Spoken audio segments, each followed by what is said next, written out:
ನಮಸ್ಕಾರ. ಮನುಜ ಮಲ್ನಾಡ್ ಬಂದಾಯಿತು, ಹೊಸ ವಿಡಿಯೋ ತಂದಾಯಿತು. ಬನ್ನಿ ಇವತ್ತು ಅಗ್ನಿ ಸಾಕ್ಷಿ ಸೀರಿಯಲ್ಲು ಹೇಗೆ ಮೂವ್ ಆಗುತ್ತೆ, ಏನು ಸ್ಟೋರಿ ಇದೆ ನೋಡೋಣ.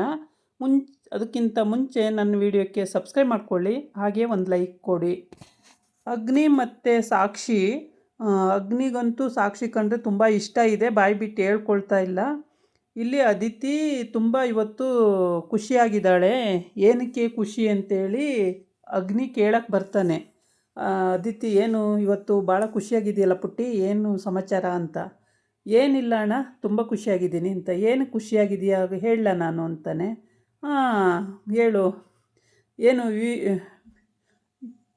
ನಿನ್ನ ಬಾಯ್ ಫ್ರೆಂಡ್ ನೋಡೋಕ್ಕೆ ಹೋಗ್ತಾ ಇದೆಯಾ ಅಂತ ಕೇಳ್ತಾನೆ. ಹೌದು, ನೋಡೋಕ್ಕೆ ಹೋಗ್ತಾ ಇದ್ದೀನಿ ಅಂತ ಹೇಳ್ತಾಳೆ. ಆವಾಗ ಸರಿ ಇವತ್ತು ನಾನು ಬರ್ತೀನಿ ಅಂತ ಹೊರಡ್ತಾನೆ. ಇಲ್ಲ ಅಣ್ಣ, ನೀನು ಆಫೀಸ್ಗೆ ಹೋಗು, ಏನು ಬೇಕಾಗಿಲ್ಲ, ಡ್ರೈವರ್ ಕರ್ಕೊಂಡು ಹೋಗ್ತಾನೆ, ಹೇಗಿದ್ದರೂ ಡ್ರೈವರ್ ಇದ್ದಾನೆ, ಕರ್ಕೊಂಡು ಹೋಗ್ತಾನೆ, ನೀನು ಆಫೀಸ್ಗೆ ಹೋಗು, ನಾನು ಹೋಗಿ ಮಾತಾಡ್ಸ್ಕೊಂಡು ಬರ್ತೀನಿ ಅಂತ ಹೇಳ್ತಾಳೆ.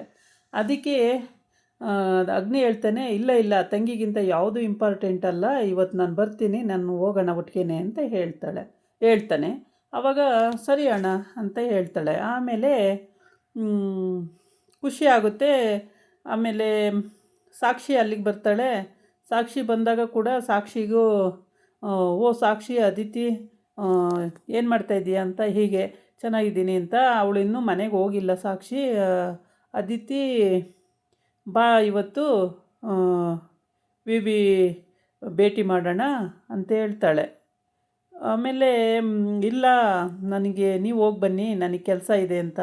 ಈ ಕಡೆ ಅವ್ರ ಚಿಕ್ಕಮ್ಮ, ಅಗ್ನಿ ಚಿಕ್ಕಮ್ಮ ಮತ್ತು ಅವರು ಚಿಕ್ಕಮ್ಮನ ಮಗ, ಇವರು ಕ್ರಿಮಿನಲ್ ಐಡಿಯಾ ಮಾಡೋದೇ ಅಲ್ಲ, ಯಾವಾಗಲೂ ಏನೋ ಒಂದು ಐಡಿಯಾ ಮಾಡ್ತಾ ಇರ್ತಾರೆ. ಅಷ್ಟೊತ್ತಿಗೆ ಅವಳು ಪಿ ಎ ಅಲ್ಲಿ ಫೋನ್ ಮಾಡಿ, ಮೇಡಮ್ ತುಂಬ ಹುಷಾರಾಗಿರಬೇಕು, ಅಗ್ನಿ ಸರ್ ಹತ್ರ ಎಲ್ಲ ವಿಷಯನೂ ಅವ್ರಿಗೆ ಗೊತ್ತಾಗ್ತಾ ಇದೆ, ಕೇರ್ಫುಲ್ಲಾಗಿರಬೇಕು, ಆಲ್ಮೋಸ್ಟ್ ಸುಮಾರು ವಿಷಯ ಗೊತ್ತಾಗ್ಬಿಟ್ಟಿದೆ ಮೇಡಮ್ ಅಂತ ಹೇಳ್ತಾಳೆ. ನೀನು ಎಲ್ಲ ತಲಾರಿಟೆ ಕಣೆ ನಿಂದು ಅಂತೇಳಿ ಚಿಕ್ಕಮ್ಮ ಬೈತಾಳೆ.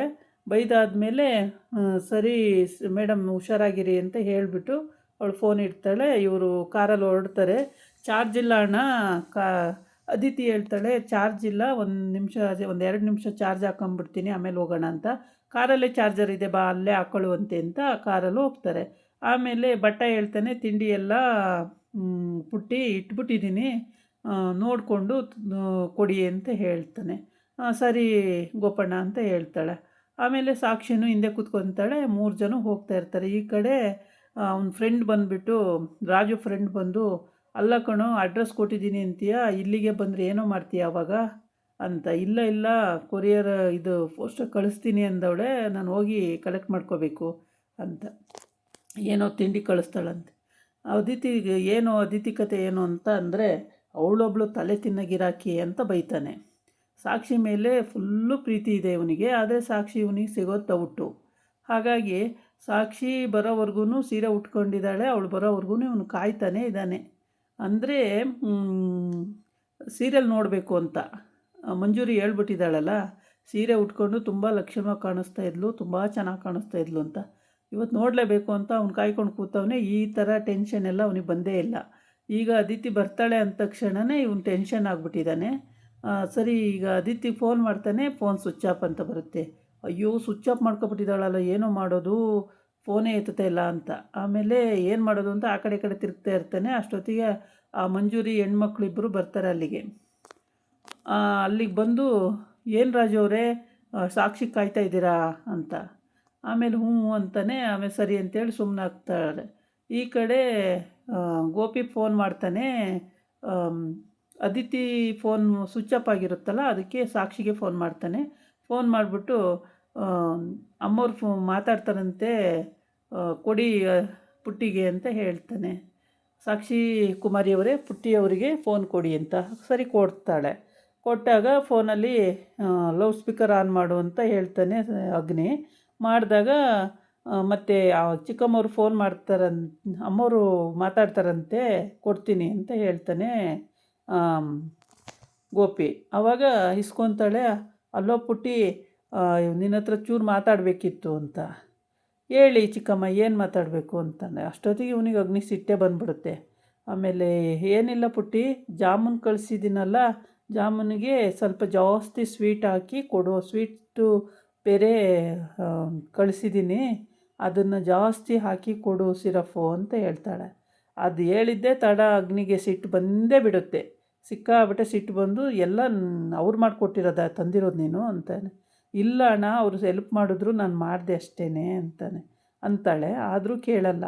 ಅವರೇ ಮಾಡಿರೋದು, ನೀನು ಸುಳ್ಳು ಹೇಳ್ತಾ ಇದೀಯಾ, ಅವರು ಮಾಡಿಕೊಟ್ಟಿರೋದು ನೀನು ತಗೊಂಡು ಬಂದಿದ್ದೀಯಾ, ಅವರಿಂದ ಇನ್ನೂ ಎಷ್ಟು ಹಿಂಸೆ ಅನುಭವಿಸ್ಬೇಕು, ಹಾಗೆ ಹೀಗೆ ಅಂತ ಜೋರು ಮಾಡ್ತಾನೆ.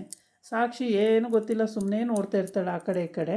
ಅವಳಿಗೇನು ಹರ ಶಿವ ಅಂತ ಏನು ಗೊತ್ತಾಗ್ತಾ ಇಲ್ಲ.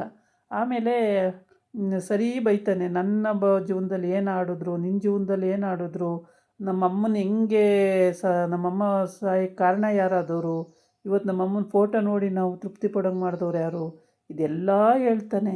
ಆವಾಗ ಅದಿತಿಗೂ ಅಳು ಬರುತ್ತೆ. ಅಳು ಬಂದು ಅವಳು ಅಳ್ತಾನೆ ಸುಮ್ಮನೆ ಆಗ್ತಾಳೆ, ಇನ್ನೇನು ಮಾಡೋಕ್ಕಾಗುತ್ತೆ ಅಂತ. ಅಲ್ಲಣ್ಣ, ಸ್ವೀಟ್ ನಾನು ಮಾಡಿದ್ದು ರೆಸಿಪಿನ ಅವರು ಹೇಳ್ಕೊಟ್ಟಿದ್ದು ಅಷ್ಟೇ ಅಣ್ಣ ಅಂತ ಹೇಳ್ತಾಳೆ. ಏನು ಹೇಳ್ಕೊಟ್ಟಿದ್ದು ನಿನ್ನ ತಲೆ, ಏನಕ್ಕೆ ಅವ್ರ ಹತ್ರ ಮಾಡಿಸ್ಕೊಳ್ತೀಯ, ಹಾಗೆ ಹೀಗೆ ಅಂತೇಳಿ ಸುಮಾರು ಜೋರು ಮಾಡ್ತಾನೆ. ಅಷ್ಟು ಜೋರು ಮಾಡಿ ಆಮೇಲೆ ಕೋಪ ಬಂದು ಒಂದು ಸ್ವೀಟನ್ನು ತೆಗೆದು ಎಸ್ತೇ ಬಿಡ್ತಾನೆ ರೋಡಿಗೆ. ಇದನ್ನು ನೀ ತೊಗೊಂಡು ಬರಬೇಡ ಅಂತ ಹೇಳಿದ್ದೆ, ಆ ಥರ ಸ್ವೀಟೆಲ್ಲ ನೀನು ಏನಕ್ಕೆ ತೊಗೊಂಡು ಬರಬೇಕು, ಹಾಗೆ ನಾನು ನಿನ್ನನ್ನು ಎಷ್ಟು ಚೆನ್ನಾಗಿ ಇರೋ ಕಡೆ ಕೊಟ್ಟು ಕೈ ತೊಳ್ಕೊಬೇಕು ಅಂತಿದ್ದೀನಿ, ನೀನು ನೋಡಿದ್ರೆ ಈ ಥರ ಎಲ್ಲ ಮಾಡ್ತೀಯಾ ಅಂತ ಹೇಳ್ಬಿಟ್ಟು, ಅಣ್ಣ ಅಣ್ಣ ಮಾತಾಡಬೇಡ ಸುಮ್ಮನಿರು ನೀನು ಅಂತೇಳಿ ತೆಗೆದು ಎಸ್ತೇ ಬಿಡ್ತಾನೆ ರೋಡಿಗೆ. ಎಲ್ಲ ರೋಡಲ್ಲೆಲ್ಲ ಚೆಲ್ಲಾಡಿಬಿಡುತ್ತೆ. ಆಮೇಲೆ ತುಂಬಾ ಬೇಜಾರಾಗುತ್ತೆ, ಎಲ್ಲ ಹೋಯ್ತಲ್ಲ ಸ್ವೀಟು ಅಂತೇಳಿ. ಆಗ ಏನೂ ಮಾಡೋ ಪರಿಸ್ಥಿತಿಲಿ ಇಲ್ಲದ ಕಾರಣಕ್ಕೆ ತುಂಬ ನೋವಾಗುತ್ತೆ, ತುಂಬ ಅಳೋ ರೀತಿ ಮಾಡ್ಕೊಳ್ತಾರೆ. ಇನ್ನೊಂದು ದಿವಸ ನನಗೆ ಈ ಥರ ಎಲ್ಲ ಕಣ್ಣಿಗೆ ಬರಬಾರ್ದು, ನನ್ನ ಎದುರುಗಡೆ ನನಗಿಷ್ಟ ಆಗಲ್ಲ ಅಂತ ಗೊತ್ತಿದೆ ತಾನೇ ನಿನಗೆ, ಏನಕ್ಕೆ ಅವ್ರ ಹತ್ರ ಎಲ್ಲ ಮಾಡಿಸ್ಕೊಂಡು ಬರ್ತೀಯ, ಸುಳ್ಳು ಬೇರೆ ಹೇಳ್ತೀಯ ಅದರಲ್ಲಿ, ಹಾಗೆ ಅಂತೇಳೆಲ್ಲ ಬೈತಾನೆ. ಸಾಕ್ಷಿ ಅಂತೂ ಸುಮ್ಮನೆ ನಿಂತಿರ್ತಾಳೆ. ಅವಳು ಏನೋ ಅನ್ನಲ್ಲ, ಶಿವ ಅನ್ನಲ್ಲ, ಸುಮ್ಮನೆ ನಿಂತಿರ್ತಾಳೆ. ಆಮೇಲೆ ಅದೆಲ್ಲ ಎಸ್ತಾದ್ಮೇಲೆ ಬೇಜಾರಾಗುತ್ತೆ. ಅದನ್ನೇ ನೋಡ್ತಾ ತುಂಬಾ ನೋವು ಮಾಡ್ಕೋತಾರೆ. ಅದರಲ್ಲಿ ಏನಿದೆ ಮಾಡ್ಕೊಡೋದ್ರಲ್ಲಿ ಅನ್ನಂಗೆ ಆಗಿರುತ್ತೆ. ಆದರೆ ಇವನು ನೋವು, ಇವನ ಸಂಕಟ ಇವನಿಗೆ ಗೊತ್ತಿರುತ್ತೆ, ಬೇರೆ ಯಾರಿಗೂ ಅದನ್ನು ಅರ್ಥ ಮಾಡ್ಕೊಳ್ಳೋ ಕೆಪಾಸಿಟಿ ಇರಲ್ಲ. ಹಾಗಾಗಿ ತುಂಬ ನೋವು ತಿಂತಿರ್ತಾನೆ. ಹುಡುಗಿ ಅಲ್ವಾ, ಅವಳು ಹೆಂಗೋ ಅಮ್ಮ ಒಬ್ಬರು ಸಿಕ್ಕಿರಲ್ಲ ಅಂತ ಖುಷಿ ಪಡ್ತಾಳೆ ತಂಗಿ. ಇದಾಗಿತ್ತು ಇವತ್ತಿನ ವಿಡಿಯೋ. ನಾಳೆ ಇನ್ನೊಂದು ವಿಡಿಯೋ ಜೊತೆ ಬರ್ತೀನಿ. ನಮಸ್ಕಾರ.